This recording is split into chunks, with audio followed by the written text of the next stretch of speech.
When I realized I was autistic was when a friend said to me, "You're autistic and you actually have autistic burnout." And that was the beginning of 2024, so 2 years ago. And I kind of thought she was joking. She's a doctor of psychology specializing in adult autism. So I thought she was just having fun with me. And I went, haha, that's not me at all. And I completely ignored it for a while, like a few months. And then a few months later, I thought, let me look it up. What is autistic burnout? I looked it up and I went, no, that's not me.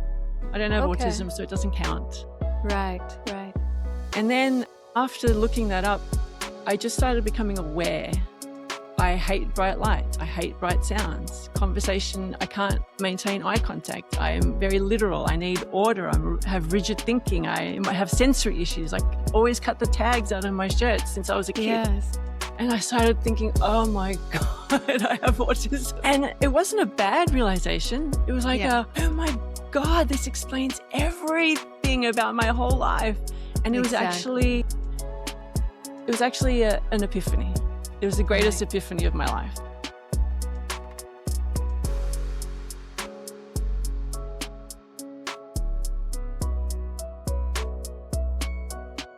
My guest today is my dear, dear friend, Chryss Stathopoulos. She's a writer and digital storyteller who once guided planes across the sky and now spends her time asking questions instead of asking pilots to report ready for departure. We met in Dubai more than 15 years ago, where Chryss lived for 16 years. And while she's currently based in Europe, she has spent the last year and a half living out of a suitcase with a small mountain of unopened boxes in her Amsterdam apartment, quietly marking the distance that she has traveled. Chryss's writing reflects a deep curiosity about self-exploration, belonging, and transformation. She's also an online activist, using her platforms to question dominant narratives, challenge systems of power, and amplify voices that are often unheard. Welcome to the Epiphany Dialogues, Chryss. Thank you so much for having me, Zimmy. It's a long time coming. Absolutely, my pleasure. And just to give our audience a little bit of context, we're recording this on March 12th, 2026, while the situation is pretty active around Iran and this region where I am in Dubai, UAE. So it has been a little bit of a challenge because we were scheduled to record last week, but we rescheduled it. And I'm so glad that we were able to make this today. It was a little bit uncertain, but thank you so much for being so flexible and understanding. Really appreciate that. Got nothing going on and happy to just take your lead, and I'm glad that you're okay and that everyone else I know in Dubai is okay at the moment, and I hope that the situation settles down. Yes, thank you so much. Thank you. So coming back to you, the first thing I would love to start off with is, even though it's not part of our agreed topics, I just realized I didn't mention this to you before, but I felt like because you have been an air traffic controller, and that is considered a very, very cool profession, I think our listeners would love to hear a little more about how that was for you and how is it now? Retired, do you miss it? That's a good question. I loved being an air traffic controller. I literally had no idea how to be an air traffic controller before I became one, but I saw an advertisement in a Cosmopolitan magazine saying, do you have what it takes to be an air traffic controller? And I was floating around doing nothing, having no idea, no direction of what I wanted to do. And I said, yeah, I can be an air traffic controller. And I did. And I did not hear this before. This is new to me. Thank you. Yeah, I still have, I ripped out the magazine page and I still have that. Wow. And it was an amazing career for me. I loved it. And I often used to say I would do this for free. And thank God they didn't know that, because the pay is pretty good. Yeah. I don't miss it. And I guess we can get into why a little later when we start talking about things like burnout and Yes. But I retired at the right time, I feel. And I retired at the right time, not just for the career, but for getting out of Dubai. I mean, I was happy I left Dubai the day I left, and I've been happy every day since, and I'm extra happy that I'm not there now. Of course, right. And you have just been traveling around the world, just enjoying your retirement. I mean, honestly, my husband and I look at you and your husband and, just say hashtag retirement goals, hashtag couple goals. So thank you for inspiring us. I'm very happy to keep inspiring you. And if anyone else wants to be inspired, I'm happy to inspire them too. I worked really hard in that 24 years. I worked shift work around the clock, 24-hour shifts. Right. And I worked my ass off, and I feel like I'm reaping the benefits now and enjoying every minute. Of course, my God. This is what life is about, not grinding yourself into the ground. Agree, completely agree. And I'm so happy for you. And I love getting your updates. Really just makes me smile, it makes my heart full. And I'm just so glad that we have stayed in touch since you've left. And it's a friendship that I would really be lost without. Yeah, it's almost like, well, we do spend more time talking to each other now kind of than a lot of the time in Dubai. Sometimes we'd see each other once every 3 months, and now we talk almost every day. So I love that too. Exactly. Yeah, no, thank you. So starting with our first main topic, and of course we're going to have numerous tangents along the way because this is just how Chryss and I roll. So bear with us. I want to start with neurodivergence, Chryss. When did you start realizing that you may be neurodivergent, and what came from there? I had absolutely no idea that I was neurodivergent. I knew I was weird and different, and that my brain worked in a way that didn't seem to be the way most people's brains works. But I never thought of myself as autistic, and I never thought of myself as having ADHD or any kind of other neurodivergence. I just didn't. I had an idea of what those looked like, and they were completely not what I look like. And so I never made that connection. It was like an infinite gap. Yes. When I realized I was autistic was when a friend said to me, "You're autistic and you actually have autistic burnout." And that was the beginning of 2024, so 2 years ago. And I kind of thought she was joking. She's a doctor of psychology specializing in adult autism. So I thought she was just having fun with me. And I went, haha, that's not me at all. And I completely ignored it for a while, like a few months. Right. And then a few months later, I thought, let me look it up. What is autistic burnout? I looked it up and I went, no, that's not me. I don't have autism, so it doesn't count. Right. And then after looking that up, I just started becoming aware. I hate bright lights. I hate bright sounds. Conversation, I can't maintain eye contact. I am very literal. I need order. I have rigid thinking. I have sensory issues. I always cut the tags out of my shirts since I was a kid. And I started thinking, oh my God, I have autism. And it wasn't a bad realization. It was like, oh my God, this explains everything about my whole life. And it was actually an epiphany. It was the greatest epiphany of my life. And I'm thankful to my friend who kind of guided me towards that. Sure, yeah. And you probably had it subliminally coming into your, surroundings anyway, like for people like me who've been saying for years now that, listen, I'm on the autistic spectrum and I'm neurodivergent, and this is how it works for me. And, you probably had other people as well in your orbit who were kind of putting it out there. But it's just that, social media has really helped us as well to get information, what it looks like, what is like the whole spectrum. It doesn't have to be a certain way. And all of those things must have kind of come at the same or the right time for you to be able to lean into it and recognize that, oh my God, I can relate to many of these things, if not all. Yeah, exactly. And you went ahead and got diagnosed, didn't you? I got an official diagnosis in Australia. And when I walked away from that, I have to have 3 sessions. And when I walked away from the 3rd session, I literally jumped in the air and did that thing where you kick your feet together. And I was just walking on air. I just thought, this is amazing. I have to tell everybody I'm autistic. This is who I am. And I told a couple, I told you, of course, and you were happy for me because you probably knew all along, right? Welcome to the family, my girl. Yeah. And it's funny, the people that I know who are autistic or neurodivergent, the ones that I've told are like, yeah, obviously. Yeah. The people I've told who are neurotypical are like, no, you're not autistic. Or what makes you autistic? Like, in what way are you autistic? You function. But we're all like that. Yeah, we're all a little bit autistic.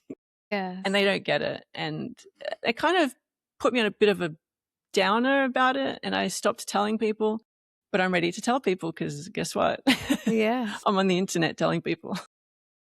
No, I love that. I love that. And let's talk a little bit about what made it really important for you to formally be diagnosed versus, like, say, someone like me who read up and just was so sure that it never occurred to me. I felt it like this deep sense of knowing, like a truth within me that didn't necessarily need any validation at that point.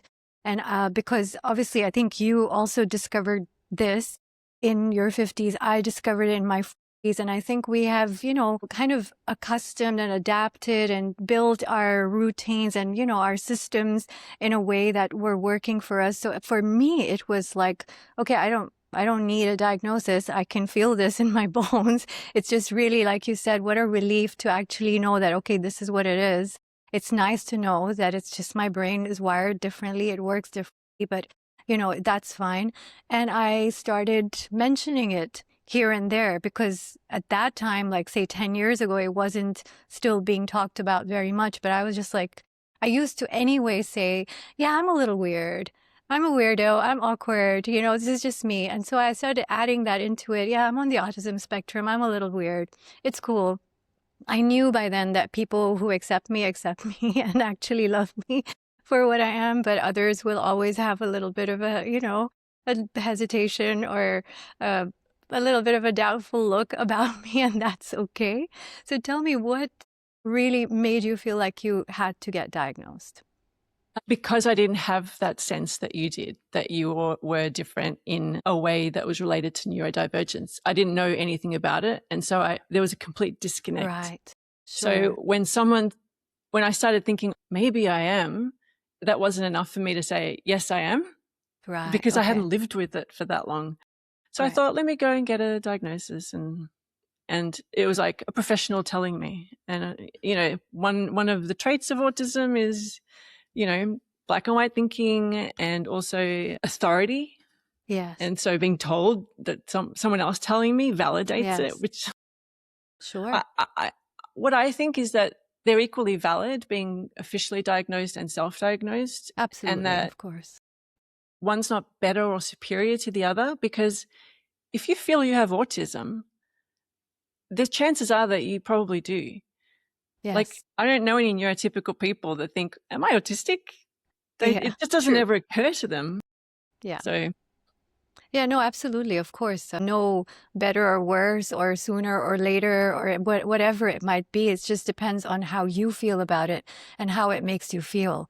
And I'm so glad that you did get the diagnosis because I felt it from you, because I've known you for so long and I knew how relieved you were and how excited you were and how the conviction, like the confidence with which you could own it, at least to your neurodivergent friends, at least, it might have taken a little longer with others, but I just was so happy for you. I know. It's just one of those weird things that people are like, what are you celebrating autism? Yes, it's amazing. Try it. Exactly. No. It's been one of the best things that's ever happened to me, is finding out, and no regrets about.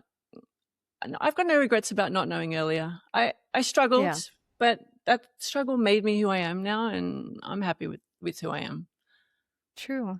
How has this affected your recognition or realization that you were masking before, or you were trying to do certain things to kind of fit in or be normal or belong?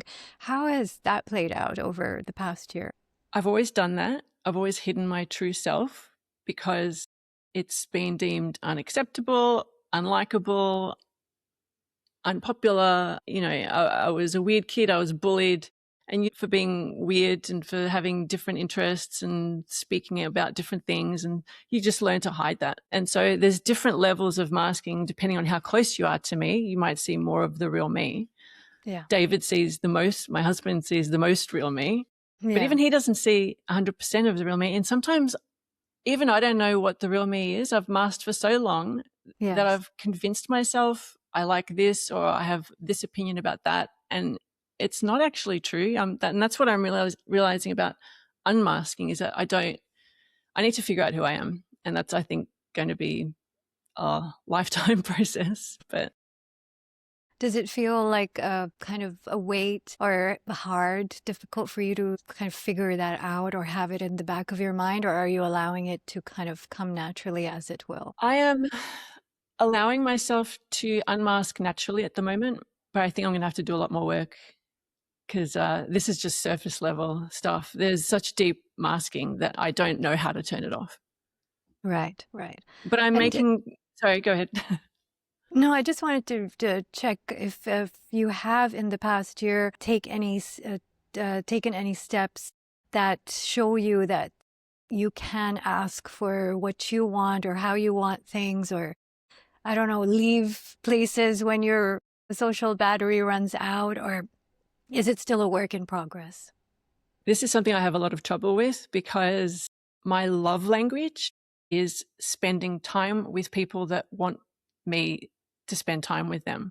Right. My social battery is tiny. And so an hour, half an hour after being with my really good friends who I love very much, I'm like done and I want to leave. But I don't leave. I stay there because that's my love language. I'll show you how much I love you by sticking it out. And it's actually a form of self-harm, I think, to do that. So I've started kind of being better with boundaries with people who are not my loved ones, people who are peripheral kind of acquaintances or not close friends. I've started saying no, and their reaction's not that great. And I'm like, I don't care. I don't care anymore. That's easy to do. To do it with my family or someone like you or my other close friends, it's more difficult, even though I know you wouldn't want me to hurt myself in that way. That's what I've conditioned myself to do. Sure. No, that makes so much sense. I relate to that because I also, in terms of love language, it is to spend time with people and connect with them and talk to them and all of that. And yes, at times it can be a little longer than I'm, capable of, that I have the capacity for. And it is hard to kind of just, exit stage left, suddenly. What I started doing early on before I was more embracing of it was just to kind of say, I have another meeting in 2 hours, or I have to do this, or I have to do that. So there is like a set amount of time that makes me calmer as well and lets the other person know respectfully that that's the time we have. Even like you said, even if I love, this friend of mine, but I know that I can only manage 2 hours if I'm to continue with my day. Right. And be productive for the rest of the day. So that usually those kind of little things that start off as not necessarily lies or anything, but just to not hurt people. Yeah. And to control and still give that quality of time and all, your attention, your focus, your presence, and then be able to care for yourself as well. Yeah, exactly. And that's what I need to start doing as well. I'm aware of that. Sure. Just start small and then baby steps, I think. Yes, of course, of course. And were there any people who were quite close to you that you were surprised with their reactions when you told them about your diagnosis, or was everyone close to you, like really important people, were they embracing of it? No, it was my closest, oldest friends that were like, you're not autistic, or everyone feels that way. And that hurt. But that must have been really hard. I don't show my hurt. I just go, I'm not going to talk to you anymore. Like, that's a masking thing. And I should have been able to say, let's talk about it. But, I wasn't ready then. A mask is a great weight, and it prevents you from communicating and connecting with people on a genuine, authentic level. And it's protective, but it's also harmful. So I've got a long way to go before I can be totally honest with the people that I love about who I am and what I need. Of course. Right. And of course, I think the journey is from within. I think you accepting yourself without the mask and actually finding out, discovering who you are. Like you said, after so many years, you don't even know if you actually are like that, or would you prefer something else? So I think, yeah, you're doing the right thing, taking your time with it, and, you know, more introspection, connection with yourself, self-communion, you know, just kind of getting to know yourself and really being curious about who am I and is this really me? That's quite a journey, and it's going to be so fulfilling. I feel like it's going to be so rich and make you feel so much more secure and whole and empowered. I'm looking forward to seeing how that blossoms. Yeah, and I know I can always count on you along the way. Zimmy, I need help with this. Someone said this and I don't know how to react, or whatever. You're always there for me, and I appreciate that. Well, yeah, of course. And I'm pretty sure that very soon I'm going to be coming to you, asking you how to do this, how to navigate through this, because you're really investing quite a bit of time and attention towards yourself. And I love to see that. Really. I'm lucky that I can do that now that I'm retired. Exactly. This is my full-time job now. Yeah, it came at the right time, right? Yeah, really. Like you would have probably been even more burnt out if you had figured all of this out at that time before retiring, right? Yeah, I don't think I could have continued in my job anyway. I kind of felt that. I had a feeling that things were becoming urgent because it was getting to the point where my executive function was failing, and you can't have that as an air traffic controller. So I think the timing was perfect. Right. And this is the burnout you were talking about in the beginning that you wanted to touch upon. Yeah. Right. And it was just the combination, I think, of years of shift work, which is super unhealthy, years of masking, years of living in a city that didn't nourish me in any way. And all these things just kind of culminated and were ready to explode. So it came at a very good time. Right. Okay. Well, I'm so glad that everything is working out at the right time and the right manner for you. Is there anything else that you want to add about neurodivergence or anything to do with that at all before we move on? I don't know. Do you want to talk about ADHD? Medication? Yes, please. ADHD was something else I didn't realize I had. And because, again, masking, I just thought my brain was messy and noisy all the time. And I had to find ways to always calm it down, which is why I did therapy with you for so many years. We did energy cleanses and, hypnotherapy, lots of different things, ancestral readings, past life stuff.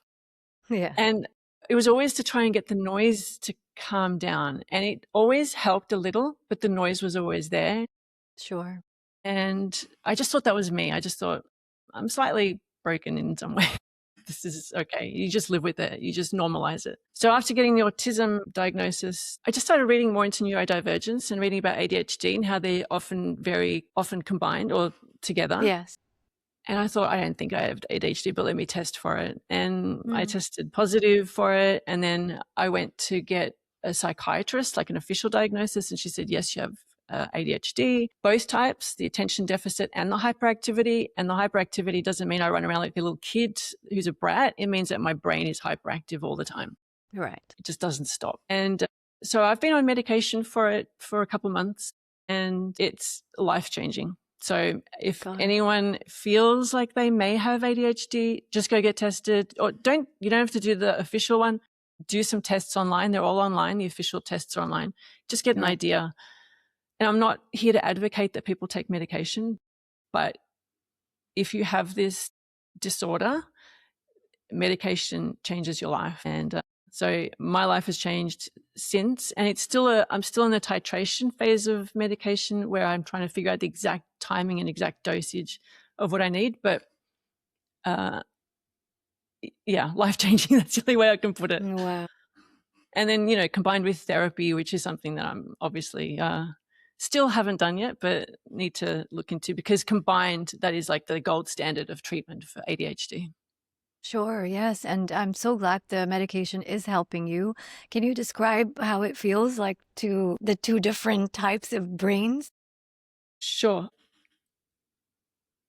It's like if you have 10 radios in your head, which ADHD is 10 radios in your head, it's your voice saying 10 different things. One's singing a song, one's berating you for something you did 5 years ago, one is saying, don't forget you have to do this. The other one saying like, oh my God, I have to do that later. Don't forget. It's like constant noise. Right. What it does is quietens them all down and allows you to focus on one at a time.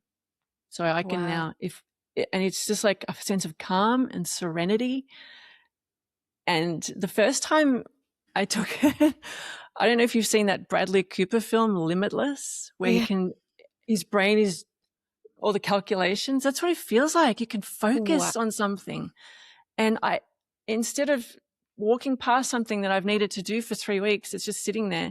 I can go, oh, I have the motivation now to go and do it. And it takes 5 minutes. And then I feel a sense of, I guess it's that dopamine. You suddenly have dopamine in your brain. Yes. And doing something that needs doing gives you a little reward. It's like, oh, job well done. Or, it feels good to finish that, tick it off my box. Where if you have unmedicated ADHD, you don't have that reward system. You don't have the motivation to do it. And doing it feels excruciating. And that's no way to live. No, yeah, it's really hard to hear about it as well, because I can imagine. And I've heard that ADHD specifically and autism less so, but they do feel like they get a little more heightened during perimenopause and menopause. Have you heard that at all? I can't actually tell you, because I hit menopause at 47. So that was like 7 years ago. And I didn't know I was neurodivergent. So I don't know how to separate the two in my brain. I just knew that everything that I was feeling became more heightened. And I'm not sure if it was the autism or the ADHD. Right.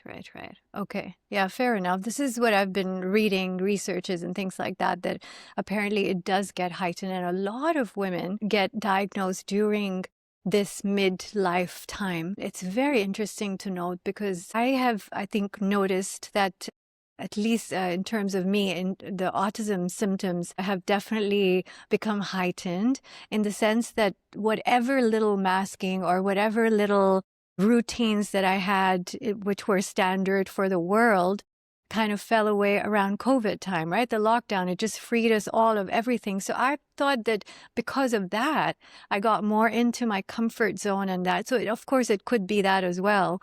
And then, of course, at the same time, I have been going through perimenopause, and I was thinking like, okay, so perhaps it's a bit of both. But it's just been very interesting that it does feel like, like I definitely catch myself thinking more times now every day that autism, and I'll just give myself a little ta-da-da, and just move on, right? And just kind of acknowledge it and say, that's all right. Even if it's something that is, let's say, ordinarily weird or different or just, rigid, I'll just be like, autism, and I'll walk off. That's nice that you can do that.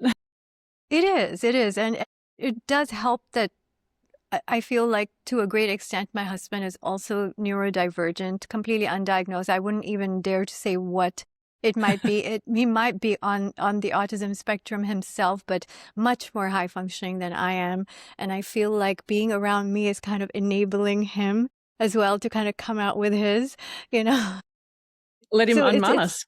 I know. So yeah, it is interesting, but also I am quite aware. I keep it in my mind to not be too, like all the time talking about all of this, because I don't necessarily want him to feel, until he's ready to face certain things that he might be perfectly fine with, So I don't point out to him and say, autism.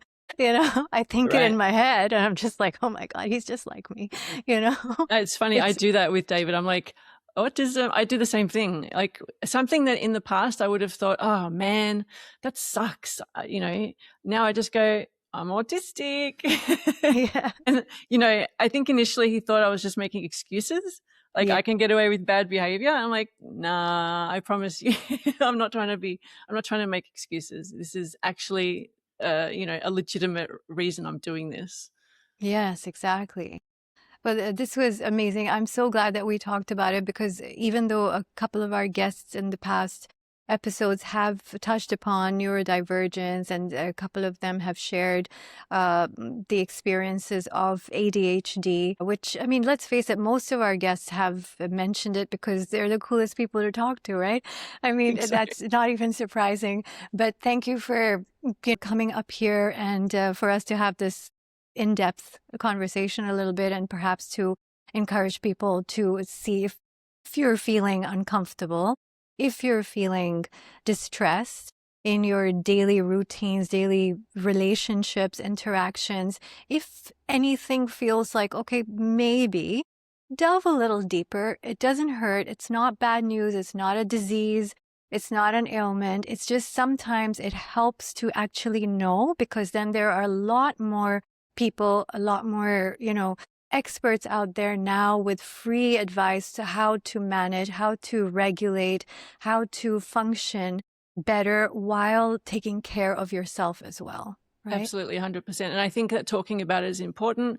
Normalizing it is important. Sharing information and experiences is super important, because so that people, if one person watches this and goes, man, I've experienced that, I'm not a freak or broken, and they seek help, and that would be amazing. Exactly. Yeah. Just like how now women are talking so much more about menopause, perimenopause. There's so much information, and you just see the symptoms and you're like, oh my God, like, okay, so I'm still, in my early 40s, but I'm experiencing quite a bit of this. Let me check it out. There's actually help. Like, it's amazing. We didn't have that 10 years ago, even. My mother never told me anything that she was going through. Exactly. I wasn't aware of it because I'm autistic, maybe, but no, but they didn't really talk about it in those terms. It was just like, okay, aging, or just, I'm tired, or things like that. But they never really talked about all the symptoms, and some of them debilitating, that they were going through. And so many people my age that I talk to say, I didn't even know when my mom went through menopause. Yeah, it wasn't even a thing, right? And I feel bad about that. Yes, exactly. But Same here. I think that, everyone went through it on their own. And now we're sharing information, and you realize I'm not on my own. I have a community around me. We're all going through this at some point or another. And it's great, because feeling alone can be such a burden and make everything so much harder. And you go through shame, right? Because, oh, my body is breaking down. I'm not feeling well. Or my mind, when it comes to neurodivergence, it's like, it's the shame and the embarrassment and trying to do things despite and, go through it, push yourself. Everyone's doing it, and like recently we shared this, personal messages, that I realized that I have developed driving anxiety. Yeah. And it turns out that it's part of perimenopause, but also part of neurodivergence, that at times, it can be so overwhelming in terms of all the stimulus that your nervous system, your executive function kind of goes weaker and shuts down. And it's really important to have these kind of safe people and relationships in your life where you can come out and admit what you might have thought are shameful or embarrassing things, and for them to say, okay, let's figure this out, or it might be this, or can I direct you to this, And I feel like it's the same thing as well. Yes. Exactly. I felt so much better when you said, oh my God, I've felt that ever since I stopped driving regularly. And I was like, yeah, that's what happened to me. 5 years ago, I sold my car and I haven't driven as regularly as I did with my own car. And that makes sense, So thank you. Yeah, it really helps to have yeah, same, honestly. It means so much. It means so much to have this kind of comfort and love and safety and non-judgment, to be able to do that. And to even laugh about it later when we want to. It's not always, it has to be serious or a big deal. And we go through it together, and it feels like we're, in this way, as women at least, coming back to our tribal, roots and our nature, to be able to share things and to be held and heard and seen. So yeah, we're very lucky. Yeah, I'm grateful. That's a really good segue. Yeah, sorry. I love it. You didn't practice that at all, I promise. I know, but if you did, that's genius, because what we're going to talk about next is gratitude. Hi, everyone. We just wanted to take a quick moment to thank you for being here with us at the Epiphany Dialogues, where curiosity meets consciousness. If you're enjoying this episode, please hit the like button, follow, subscribe, and share with like-minded people. And you're also welcome to join our conversation. If you have an epiphany to share, please leave us a comment or email us. Details are in the description below. And with that, back to the episode. Chryss has come up with this amazing exercise that her and I have been doing for over a year now, a year and a half since you left Dubai. And that was my cheeky little way of trying to stay in touch with her and not losing communication altogether. But she started it a few years ago with some of her friends, and she's got it going for that long. And it's called the Gratitude Exchange. Tell us more about that. So it started in 2015 when as you mentioned in the intro, I'm an essayist. I'm a writer. So I write an essay a month, and I've been doing that since I moved to Dubai, basically, but consistently since 2010. And what I noticed, I used to have a series of my essays called Things I Hate About Dubai. And I hate the coffee, I hate the hairdressers, I hate the food, I hate the weather, I hate everything about it. And one of my really loyal readers, after one of these essays, wrote to me and said, I love your work, but I just cannot stand your negativity, and I'm not going to read your writing anymore. Goodbye. Wow. If you don't like Dubai, just get out. And I was like, how dare you? And the very next essay I wrote was me defending my ability to express myself. I didn't like Dubai, and I wanted to write about that. Right. But secretly, it was like an arrow had gone in my heart, and it wounded me. And I had to rethink everything, and I promised myself I'm not going to write any more shit about Dubai. I'm not going to shit on it anymore. And at that exact time, a friend of mine that I've known since like the mid-90s, 30 years, emailed me, and she'd noticed the same thing, that I was going through this kind of negative vibe, and she'd been going through a lot as well. And she emailed me and she said, why don't we write each other a gratitude a day? And I was like, cool, let's do that. And we started straight away. Wow. And we've been doing it ever since. So we're up to today's day 4,059, something like that. Yeah. I love that you count the days, you number them. Yeah. We do. At the header at the top, we have the number of days it's been, and it's 4,059 today. That is so impressive. I know. I'm feeling this with myself. And she's someone that's really reliable and committed. And I am as well. And I don't think it could have worked without that, because it's an effort. It's an effort to think about things, but it's also an effort to write them and to respond to someone else's gratitudes. But the effort is absolutely worthwhile. And I would recommend that everyone do it. Not everyone can do it, is what I've discovered. I've tried it with some friends, and they just can't do it. Don't want to do it, aren't interested. They don't have the commitment or whatever. Sure, yeah. But for those that do, I think the reward is, and the benefits are immense, huge. Yes. I had a project that I created in 2018 called the Happiness Project. And one of the prompts in there for people to do every day was to exchange gratitudes with someone, whether it's on a voice note or whether it's written or in person. And yeah, it's not easy for people to do it, but the reason why it was in the Happiness Project is because that it does create the chemicals in your brain that help you to stay present, that help you to notice what's happening in a mundane day and pick something that is fun to express gratitude about, or that you can sustain that for so long, means that there's so much variety, right? We are blessed. We are so fortunate to have so many things to be grateful for. It's amazing. So yeah, no, I totally get the science behind that as well. But I am just so impressed you've gone on for 4,000 plus days. It's amazing. Well, since 2018, when I did the Happiness Project with you, we were required to do 5 a day. And since then, Melinda and I have done 5 a day.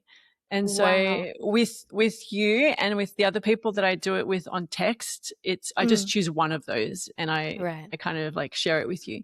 But with Melinda, it's 5 a day. And sometimes I have trouble keeping it to 5. Yeah. When you first start, you sit there and you're like, oh man, what am I grateful for?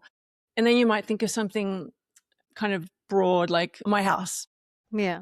And then if you don't want to repeat yourself, and I think it's good to not repeat yourself. Yes. Then you start kind of like delving a little deeper and seeing, I'm grateful for, there was toilet paper in the toilet at work. Sometimes there's, or, the water running out of the tap, or a great hair day if you have one. Or I'm grateful not just for big things like my vision of my life and my health. I'm grateful for a moment sitting on my couch and the sun crossed my legs, and it gave me a little glimmer of happiness. Yes. And there are infinite things that you have to be grateful for. We are especially privileged that we have the house over our heads and the running water. Some people don't have that, and they still find things to be grateful for and put a smile on their face. Practicing gratitude is like a muscle. You do get better at it, and if you stop, then you get worse. It's like going to the gym. Yeah. But practicing it every day gives you resilience in the face of adversity, and that's something that's super important as well. Yes, absolutely. Coming to these times that we are living in right now, not just in this region, obviously, which is a hotspot at the moment, but just globally. So much is happening, much of uprising of the people versus the leaders versus, the control of capitalism. We can go on, but it's amazing that we are alive at this time, witnessing everything that is happening, and people like you who are actively taking part in it. And that is something that I find so amazing about you, so inspiring, and just so surprising when you started, because I know like October 7th is when I started sharing things. And very soon after that, I saw that you were on board. Like, that you had read up, done your research, found out what's happening. Because honestly, none of my friends were talking about it on that day forward, like, for that month, let's say even. But it was so amazing for me to see a white woman, right, from the Western countries at that point actually feeling so strongly, like it was authentic, it was genuine, it was loud. And I have loved you even more since then. So let's talk about that. Yeah, cool. Because I feel the same way about you. We've been really consistent on social media about calling out, sharing what's happening in Palestine, but also in the greater world, like in America and now in Iran and in Lebanon, Sudan, Congo even. We've been consistent. Both of us have been consistent. And for me, this is a lifelong passion. Justice, social justice, and the liberation of all people and human rights and international law, which seem to be a joke at the moment. This has changed me. October 7 changed me. Yeah. It took me a while because I want to say conditioned to think of Palestinians as terrorists and Israelis as, not necessarily the good guys, because I knew they weren't the good guys, but they were so intimidated and threatened by the Palestinians. And I just accepted that and went along my day. And then after October 7, I was horrified. I condemned Hamas and I was like, terrorists. And then I thought, let me have a little read into this. And I did a little bit of research and I went, what they did was terrible, but I don't condemn them because I feel like they didn't have any choice. And I had friends coming to me and saying like, stop yelling about Israel. They don't have a choice. They have to defend themselves. I'm like, no. They're actually legally not entitled to defend themselves from an attack that comes from inside an occupied territory.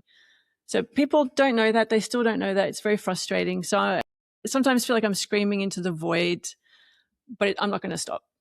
I sure Too political? hope not. And I rely on you. No, not at all. No, of course not. No, I was just shaking my head saying, no, please don't stop kind of thing. Like, yeah, you're one of, like you said, we have been so consistent and it really helps no matter where you are in the world and where I am, but just to see your stories, just to see your posts, it's so comforting in times where I still don't have a lot of people. I've been talking about this for 2.5 years now. And the reason I wasn't talking about anything before that is because the masks were on and things were in the shadow and we didn't know enough and we didn't have social media and all of that stuff. Yeah. But Palestine was the catalyst and now it's growing everywhere. And it's important for us to be aware. And that is why I show up, just to make sure that the people around me are aware, not just of what's happening, because some of them actively avoid news and all sorts of stuff. Yeah. So for me, it's like, if you're still watching my stories, I'm still going to put it in there for you. And I'll throw in a dog video as well. And just, some otters and things like that, just for the algorithm to relax your nervous system as well. If you're like, oh my God, what is wrong with her? And this is all she's sharing. So I do my part, but I show up because that is what, as an autistic person, it's one of our highest traits is it's, this connection and this attachment and this importance of justice and equality. And it's very, very important for us, fairness. And we do spend a lot of time researching and reading and finding out before we start talking about it. Of course, for me, I started posting on October 7th because I knew enough about Palestine even then. I grew up with knowing how things were. But now all across the world, what is happening is it's really interesting to see because as far as I'm concerned, based on the work that I do, obviously, I didn't really intend to be an activist or anything of that sort, but I believe that you cannot do what I do without being aware of the world and showing up for people who are going through pain and struggle, because that's the kind of people I work with. I mean, why are we, differentiating between pain and struggle? I would never be able to do that. So I show up, to make sure that everyone knows what I believe in, because I'm not ashamed of it. I'm not quiet. I feel like we're on the right side as well. Like there should be no shame, but we are being shamed. But that's what gives me strength and courage to keep going. Is I know we're right. We're on the side of liberation and freedom for people. We don't want people to be oppressed. So what do we have to be ashamed about?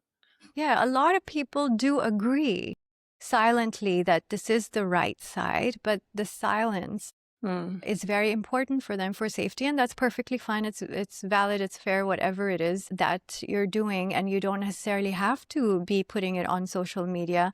But I have been encouraging people in group or one-on-one and social gatherings, which are never just social as far as I'm concerned anymore. I do have to drop in a thing here or there just to make sure that anyone that I choose to spend time with is aware of what I'm feeling and what I'm thinking, what I stand for. And it's interesting because still quite a few people, even if I mention something, like just right now, yes, things are very uncertain here. We are nervous, we are anxious, and this is always the case because it's my authentic truth, but it is a fraction of what the Palestinians and other oppressed people in the world have been going through for the past many years and decades. And it really makes me feel more, in solidarity with these people. And I can't help but think about them and still feel grateful and safe and hopeful. And I will not stop speaking about them just because there is something else happening here right now. So it's just, even if I say that, like if people are asking, right? And for regular people who I'm not that close to, I'll just say, yes, we're okay managing whatever it is, right? But for other people, I will say that, yes, it is unnerving, but still so much to be grateful for. We are very safe here. And it just makes me feel closer to the oppressed. And they will literally gloss over that. Like they will not engage in that. Even if they are silently thinking like, yes, but it's hard for them to accept that there is something else to worry about right now. You know what I mean? Right, It's just been very interesting to see, and yet still stay strong and, still make sure that I'm supporting people as well who are very anxious and stressed and distressed at this time, and holding that space without being preachy, but still peppering it a little bit here and there that, please, let's release the stress. Let's receive the, the light and the peace and the calm and everything. And let's send it now to everywhere in the world where people need it even more. Like I'm making sure that I stay true to myself and that they're not forgotten. Because you've always done that. And what impresses me about you is that you're going through your own stuff. you have a full schedule, and you are offering online like sessions for people in Dubai who are feeling unnerved or stressed or anxious about it, and you're offering your time pro bono, free of charge, because you want to help people, genuinely help them. And I'm sure you've helped people a lot, and I love that about you. Thank you. Yeah, I mean, I'm of proud course of you. Thank you, And babe. in awe. I'm in awe. Really appreciate that. It's so sweet of you, and I accept the recognition of that from you. I know it's always genuine, and it's really important for me as a person, because I look up to you in so many ways as well. So yeah, coming back to you, you have attended a lot of protests, a lot of marches all around the world, and again, because of retirement. Like, Yeah. it has brought you so much good, and it happened at the right time. I'm so proud of you. And honestly, I live vicariously through you when you attend all of these amazing gatherings of like-hearted people who feel the same way. How has that been for you? It can be quite an ecstatic experience to be in a group of people who collectively use their energy and their voice for one message. And the message is the message of freedom and liberation and good, and shake off the shackles of the oppressed. It's in Dubai. I felt I had you and I had people online, and it was nice to have that connection, but to gather together as people physically in real life gives an energy that you can't get online. And I'm sad for you that you can't do that in Dubai because it's not legal. I don't think anyone's going to do it. But, come join me in a march somewhere else. Hopefully we don't have to march, but I have a feeling we'll have to be marching for a long time. Yeah. I know that is definitely part of my plan, for sure, to at least... I was part of one pro-Palestine march in London in 2014, actually. Yeah, so it's not that I've never done it, but I do understand, I relate to that energy, that sense of power and purpose and solidarity. And just knowing that, there's so many good people on the right side, it really helps to see that at times, in great numbers. It's so uplifting. I have attended that, but I would never want that to be my last one. There is so much that I want to do. I want to take the Love Academy to all of these places to help children at least feel slightly better with all the PTSD and trauma that they're going to have, and, to help in whatever way that I can. I want to do it in person. I want to take it myself. This is one of future Zim's, message to me. Whenever somebody asks me, what do you hope she says? I say, I hope she says you did that. You were there on the ground. You were able to see that and feel it and do it with your body, So I love that when you first did it, at the end of it, maybe you were exhausted, but you said, I'm done. I had this urge to do this amazing thing and I've done it. I'm done.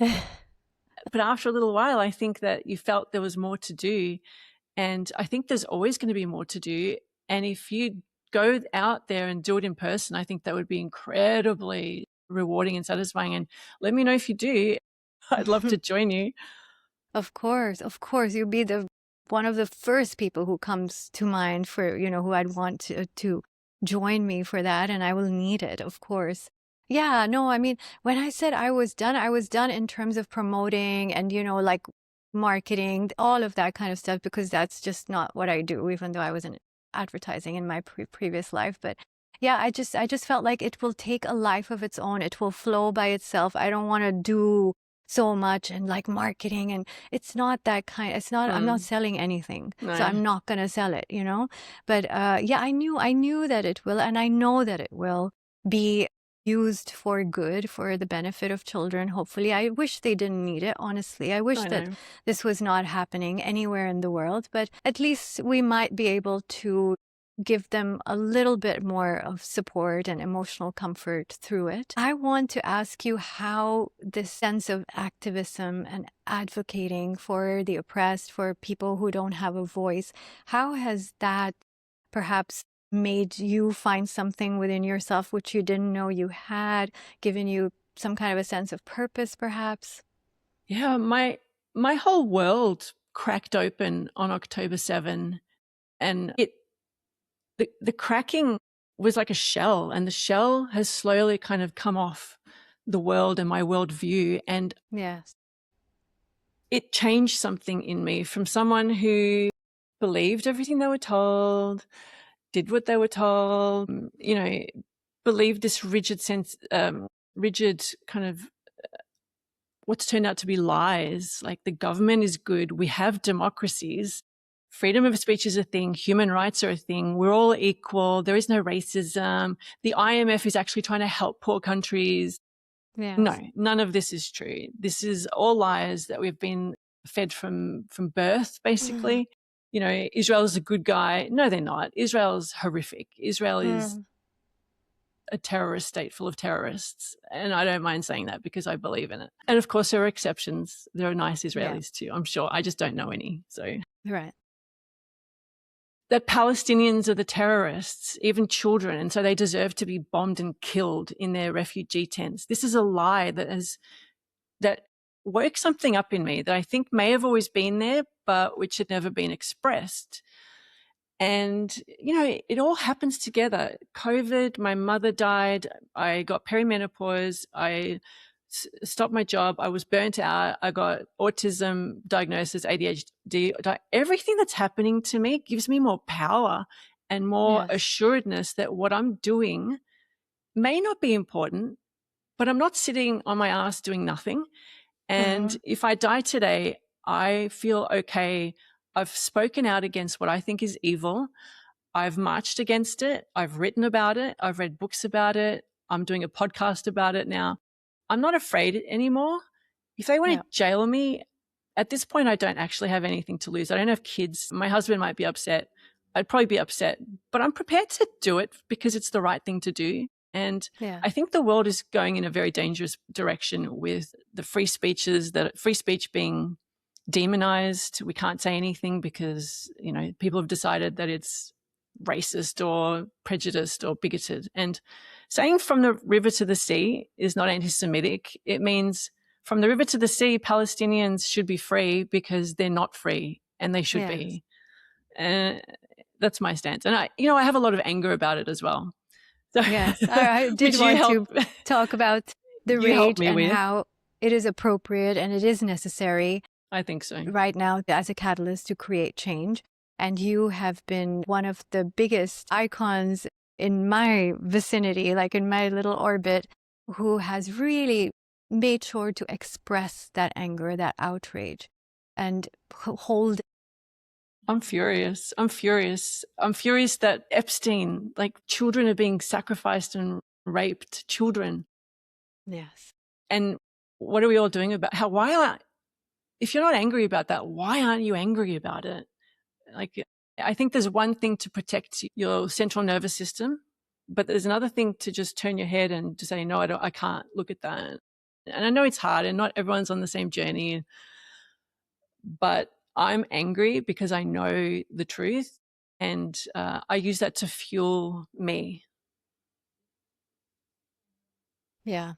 And I respect that so much. I hold it with so much love. Every angry word of yours, it's intentional, and I like that. It's important. It's required. Yeah, just coming to what you just said about looking away. The idea here is, and I've been saying this for quite a long time, looking away, pretending it doesn't happen. Oh, I'm not into the news. I can't do this. I can't engage with these kind of things. Pretend it's not happening for various reasons. Whether it's valid that you will actually, have some consequences of speaking up, or your nervous system, things like that.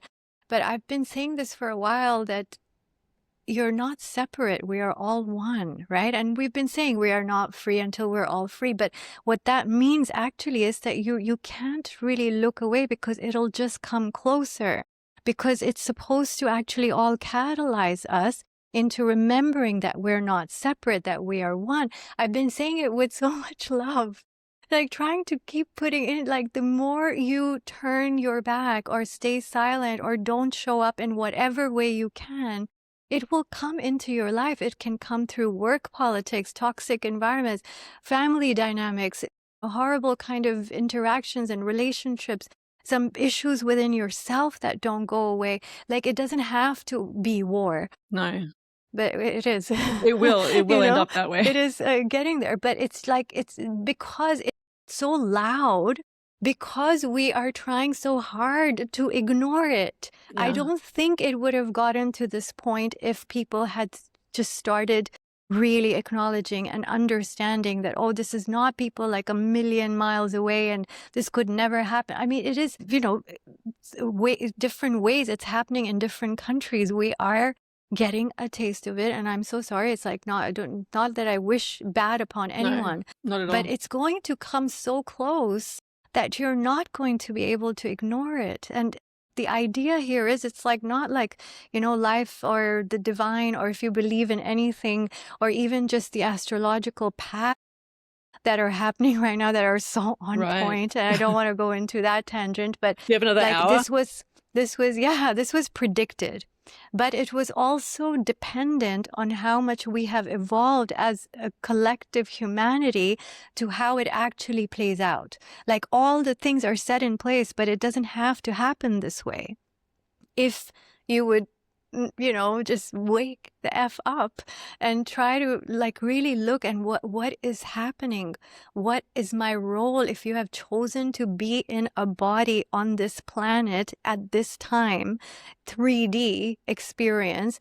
Why are you trying to bypass it and go to 5D and live a completely different timeline where I am not affected? This is not happening to me. I don't want to know. I don't, the whole spiritual new age, neo-colonial spirituality that has been going on is astounding to me. Yeah. And I used to find it amusing at times because, again, autism, you want to actually question things. You don't just take it and say, okay, so some people are going to go into 5D Earth. It will be so amazing. It will be peace and love and calm. And then there's going to be some that stay in 3D Earth. The Earth will split, not literally Physically, in two. yeah. But yeah, your experience, and that those are the people who are not ready. They're not ready, Right. spiritually advanced, so you're going to experience that your best life kind of thing. They have been separating us in so many ways. And like I said, I used to be amused by it. It's like, oh my God, seriously? But no, that you can't have 5D without 3D. What are you trying to leave behind? What do you think you're going to be? The idea here is that we have always been all dimensions. We're not limited to anything. If like our spirit, our soul, whatever, higher consciousness is always infinite dimensions. And we're still talking about 3D and 5D. And making one look bad and look aspirational. And the only way to get there is to not engage in the news, guys. It's not happening to you. It's escapism. That's not dealing with shit. It is.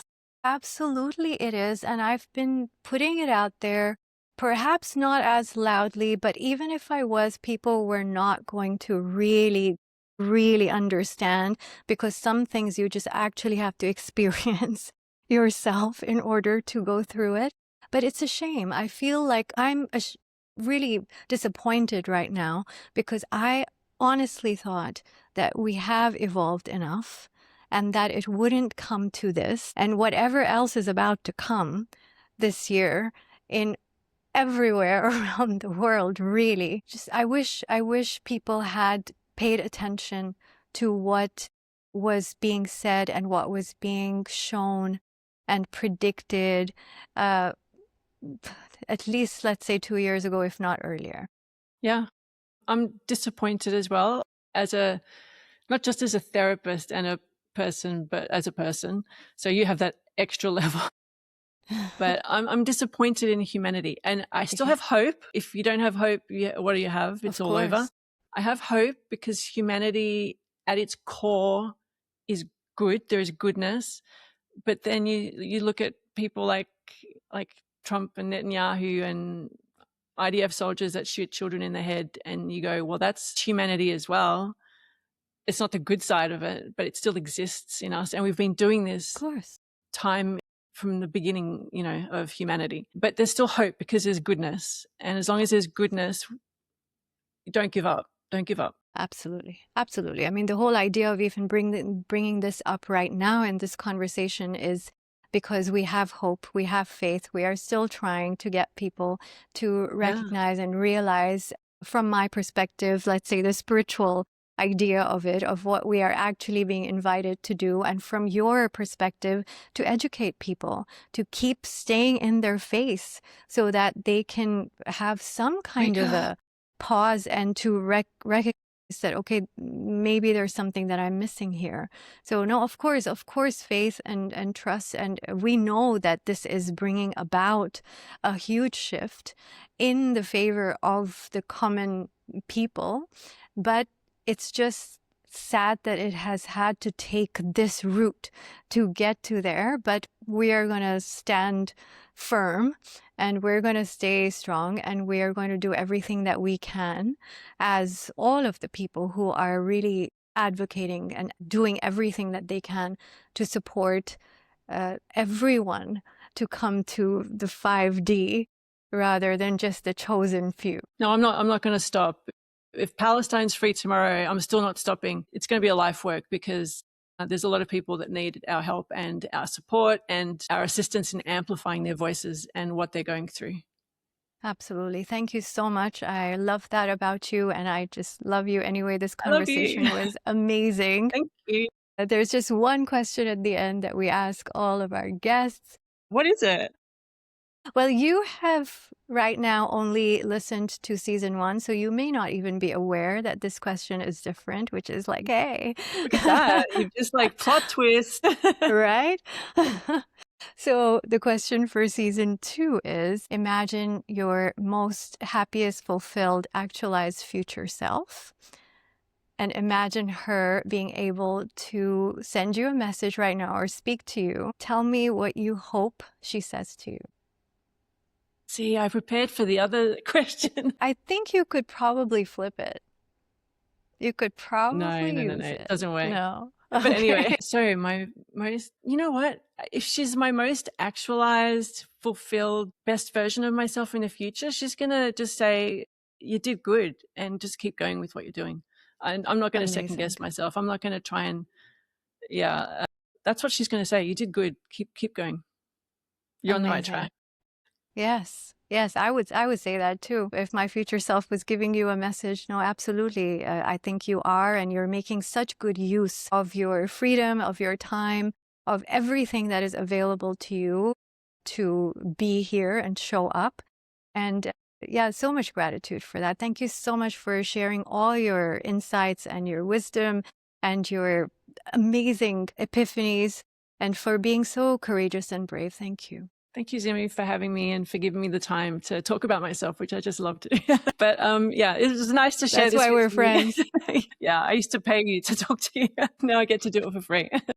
Sorry. Yes. No, of course not. Yeah, that's why we changed it because I realized that we were connecting so well in our sessions that I was like, dude, do you want to just go out and have a meal? Like, let's not do this like this, because I feel like, we're friends, and I want to talk about myself too. It worked beautifully, and I'm so glad that you're in my life, and I thank you for everything. Same. Love you.